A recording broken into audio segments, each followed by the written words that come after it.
I don't think Jamahal Hill has fans. I think he has relatives. I just want to start off this video by expressing my love and admiration for the country of Baku. I think it's a beautiful land. It has the best food I've ever had. Fruit specifically that I've ever had in my life. The people are so nice. They're like, they make Canadians look like jerks. I wish that I could live there. And you know, I think there should be a UFC Apex in Baku. It's the best. It's just like unanimously just Baku just 10-7s every other country, and I really am not lying at all. And I'm thankful for everything that they've done since the beginning of time. I kind of got to pull a 180 on you. I made a video yesterday because I was trying to be diplomatic, you know? I like a comeback story. I like to see that redemption arc. And Jamahal Hill came out with a video on his channel yesterday, and it was like his reaction to the loss, and he was being transparent, and he was talking about, you know, I messed up here, I messed up there, and I was like, you know what? All right, that's what's up. He's owning up to his mistakes.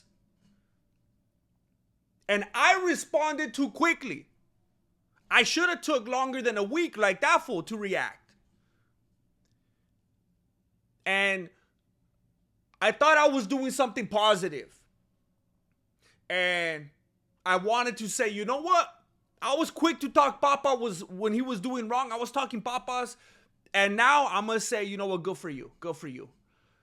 But I think I was blinded by my love for the redemption story.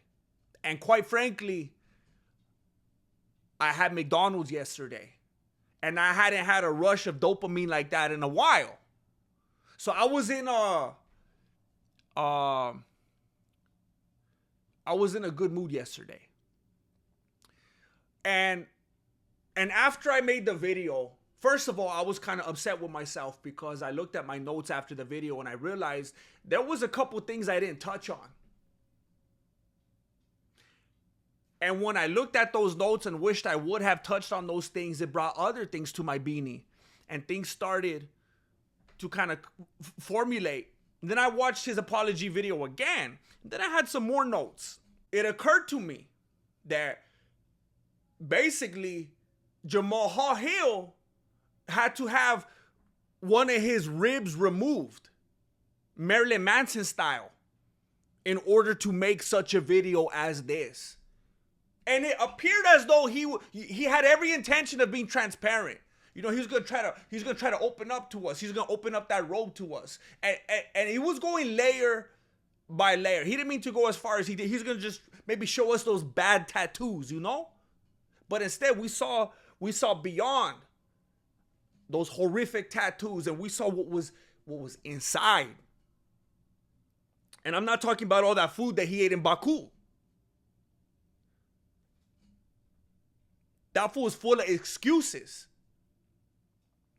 He literally said, it's like I have to admit, and I'm embarrassed, I watched it through an entirely different lens last night because I love the redemption story. I love the underdog. I like to see someone come back. I thought he was that prodigal son. But Charlie, he was the other son. Jay, what about that? What about that? How come that? It's the complainer. The entitled one. There's the prodigal son and the entitled son. Jamahal Hill is that entitled son. He said in his video, in his reaction to his loss, by the way, He's talking about people underestimate me. People underestimate. People don't get it. People don't know. People don't understand the level of my injuries. People underestimate my injuries. So it's about his injuries. And this video was sponsored by my Patreon with new videos every weekday. For reals. So Jamahal Hill lost the fight because of his injuries. Because of his Achilles heel, which ironically is his Achilles heel. So we need to remember that we underestimated him. Even though he lost. He came out of the fight. He went into the fight feeling that he was being underestimated. He lost. And now he came out. He's on the other side of it, humbly reacting to his loss, saying, still reiterating, you guys underestimate me. You underestimate my injury. So the only thing I believe he could possibly be trying to say from that statement is that, of course, he lost the fight and nobody should be surprised, and no one should be surprised by his horrible performance and shouldn't be clowning and memeing on him, or else we're underestimating how hurt he is, because he's so hurt that his horrible performance should make sense. And he kept talking about how he's a natural talent. It's a curse, really. It's a curse. His natural talent came back to shoot him in the chancla. He kept saying, man, I got, this natural talent. And it's just, there's this thing that it kind of keeps me from working harder because I'm just so naturally gifted. And when you're as natural as I am, the way he's talking about his natural talent is like when someone goes on a job interview and they ask you, what's your greatest weakness? And the answer is something like, my greatest weakness is that I care too much about my work. And it's like, you know exactly what they're doing, and it's kind of pathetic. But it works because in that kind of superficial corporate type of environment, that's exactly the kind of stuff. It's corny, But in this case, it doesn't work. And he's saying things like, you know what? I just need to work harder. Oh, that was it. Oh, well, let's do it then. Oh, see, we were over here like getting mad and thinking like, why is this dude wasting a spot that someone else could be in here? An actual contender. It's because you didn't work hard enough. Oh, he didn't work hard enough, guys. We're over here giving him a hard time. Like, that's all it was. He just didn't work hard enough. That's like telling someone, hey, you know what? I'm gonna come clean. I'm a big cheater. I cheat on you like every day. And then your significant other's supposed to be like, oh man, I'm glad you came clean about that. That's awesome. All right, I bet it was really hard for you to share that with me. Like, now that we know this, now we could go forward in a productive manner. And then you don't expect that person to be like, hold up, and then talk about the actual problem. Why isn't this dude working hard? Why didn't he care in the first place? He's someone that already held a strap. He already had a taste of the glory. Why isn't he working hard enough? Why isn't he already there? He's in the UFC. That's like being in the NBA, the NFL. You're already at that level. How are you not already putting everything that you have?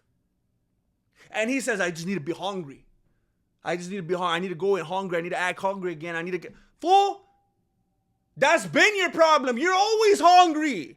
That's why you came into the fight looking how you did. You stay hungry. But then you don't because you eat. But you know what I mean? It's a figure of speech. You stay hungry. You never haven't been hungry, fool. That's not the problem right here. And then he's even saying, like, it's almost like, is this fool being funny right now? Is he like parodying himself? He was saying that Khalil Rountree wasn't on his level.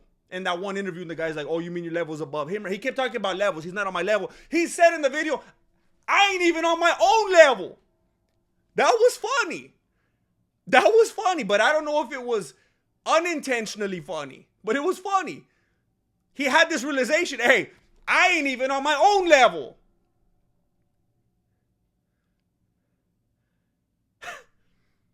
And I did see someone saying stuff like that in the comment section, that it's irritating that he's taking this spot that other people could have, actual contenders that are actually going to put the work in and actually work hard. And it reminded me of that breakdance lady from Australia. That's basically what Jamahal Hill is right now.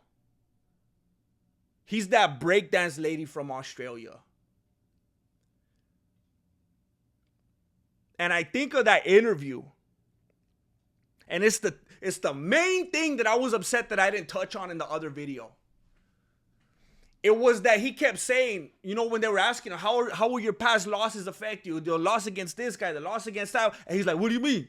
How would that possibly affect me? How would my past losses have anything to do with my future fights? How would you possibly think I could learn anything from that? You think I could glean anything whatsoever from past losses? I don't understand.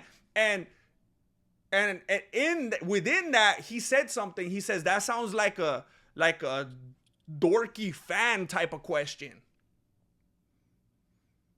And it's a tricky situation to speak about, because I don't think Jamahal Hill has fans. I think he has relatives. I think he has associates, people in his training camp. I don't think he has fans. But if ever there was a Jamahal Hill fan, you should be offended. Because when that analyst dared to ask him something extremely legitimate, his response was, that sounds like a dorky online fan question. So apparently, he does not hold the thoughts and feelings and perspectives of fans in very high esteem.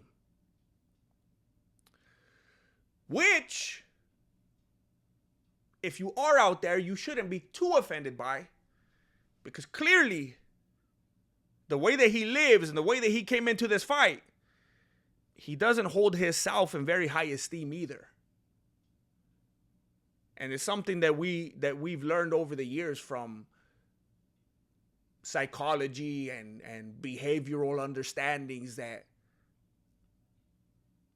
you don't really know how to love and treat others correctly until you know how to do it for yourself first. Which he very well may be able to do now, since he did the whole Marilyn Manson thing.